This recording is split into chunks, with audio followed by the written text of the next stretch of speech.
This is such an interesting conversation. This is Glenn Beck talking to Ben Shapiro. Now, Glenn Beck is a Christian and Ben Shapiro is a Jew.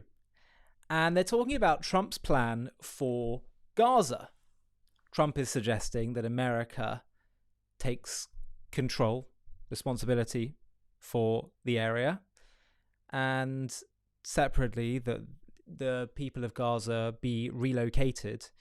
He's proposed Jordan and Egypt, which I think would make a lot of sense.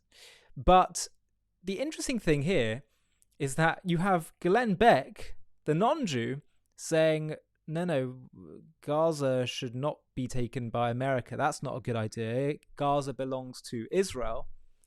And Ben Shapiro, being as a Jew, who should understand this. And by the way, very supportive of much of what Ben Shapiro says, and I think he's a really effective advocate. But he seems to be much more open to the Trump idea. Have a watch this conversation. It's interesting. Two things.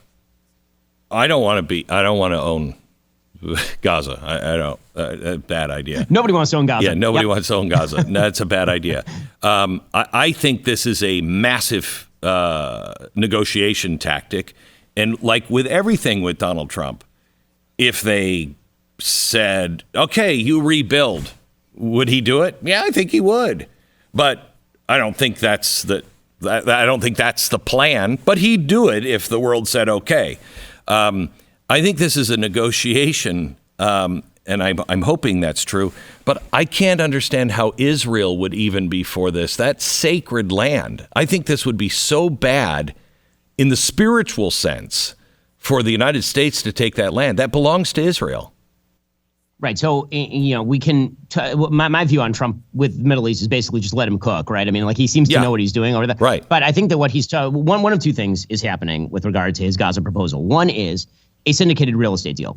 Under no circumstances, he's made this clear, will there be U.S. troops on the ground in Gaza, policing the place, clearing it up? That's not a thing. What he has talked about pretty openly is having the IDF basically do all that work for him, right? Essentially having the IDF clear the ground, make sure that it's terrorist-free. And then, the United States gets 99-year ground leases on all the really nice beachfront property, and you get a bunch of investors from the United States and from UAE and from Dubai and from Saudi and from all these other places to actually put in the money to build. I think that's kind of what Trump is thinking, actually. And so what that means for the American taxpayer is not that the United States, quote unquote, owns it in terms of like it's Gaza's the 51st state or something. No, that's going to be Canada. The 51st state, as we all know. Right, exactly. But what he's talking about really is basically an American economic interest in a place that could be lucrative. So he's talking about an economic interest, and he's saying that Israel should go guarantee the security there. I think Israel would be very much in favor of that, because I don't think that Israel would give up probably the ground rights to that area in that circumstance, mainly because the United States, again, does not want the ground rights, because then the United States has to provide security there, which I don't think the United States, I don't want us doing that. No, I don't think Trump wants us doing that. No. I mean, no, I don't want American soldiers on the ground over there. What's our interest over there? That doesn't make any sense to me. But having the IDF clear something and the U.S. makes money off of it sounds pretty good to me as an American. I kind of like that. And then it's also possible that it's a bargaining gambit. And basically what he's saying is, listen, I'll take it, right? You guys kept shouting free Palestine, and Trump said, okay, I'll take some. Mm-hmm. But if you guys, I'm offering to build it up. If you don't want me doing it, I need an alternative plan. What's your plan? Are you going to build it up? Are you going to provide security? If you want to provide me an alternative, I'm happy to hear your alternative. And we'll see whether they come up with an alternative. But again, without getting into sort of biblical borders of historic Israel and whether the Gaza Strip actually is within those biblical borders, there's some questions about whether that's the case or not. Mm-hmm. The truth is, Israel has never wanted sovereignty over the Gaza Strip in terms of controlling that amount of land. In fact, in 1967, during the Six-Day War, there was an open debate inside the war cabinet in Israel over whether to go into the Gaza Strip. They tried desperately to tell the Egyptians to keep it, and the Egyptians were like, "Nah, you got it, all yours, man." The Egyptians didn't want it either. This has been a perennial problem over there. So, whether it is an opening gambit for Trump to get the place rebuilt and refunded by other people, or whether it is a serious proposal that effectively that Israel is capable of clearing the area, and then the United States makes bank on the real estate upside. Either way is fine with me as an American, and I think that the Israelis are probably okay with either one of those as well. They're going. So it seems that Glenn is actually, in some ways, more in touch with the spiritual reality of the land and the Jewish people and their connection to it in some ways, or prepared to say that. I'm sure Ben believes it, but to say it in political dialogue than Ben, the Jew. I don't understand the logic of saying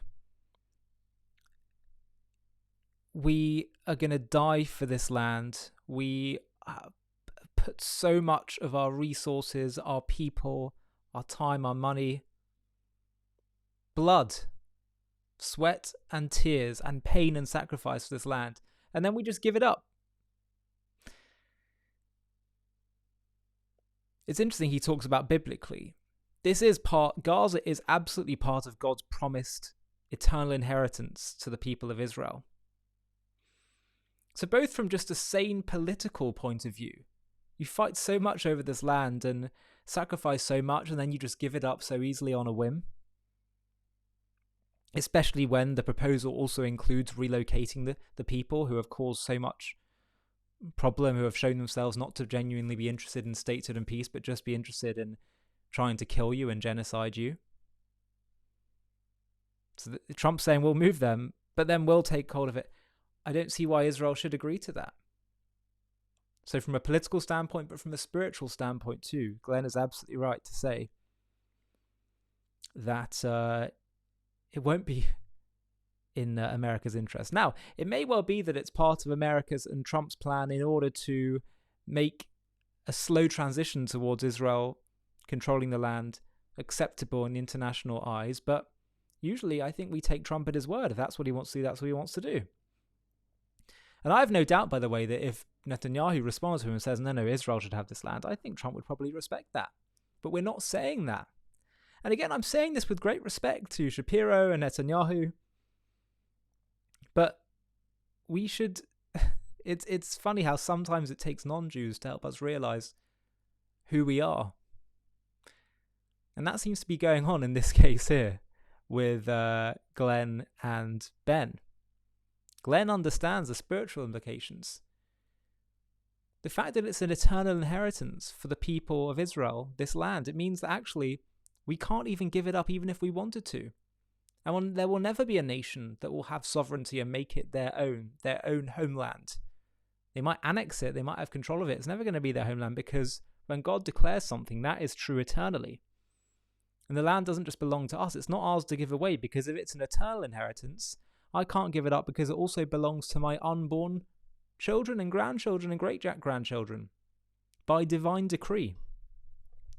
So I think part of what I'm really getting at is that if you believe something to be true from a religious standpoint, why are you scared to say it in political discourse? Well, no, because that's for religion. You've got to separate these two things. You can't. Why not? If something's true, it's true. I think there's a bit too much shying away from that. From saying spiritual, religious, godly truths in political discourse. But if you truly believe that that's true, true is true. And credit to Glenn Beck, he is someone that is prepared to invoke God and spirituality and the Bible in political discourse as a reality. And I think it's something that should be strongly encouraged. Hi, thank you so much for watching. To watch another one, click here. To stay up to date with all our content, click here to subscribe. And if you're able to, you can help support JTV to grow and grow by clicking join below this video, where you can become a member and get perks including early access to videos and private live discussions with me. But most of all, you'll be partnering with us on our mission to change the world.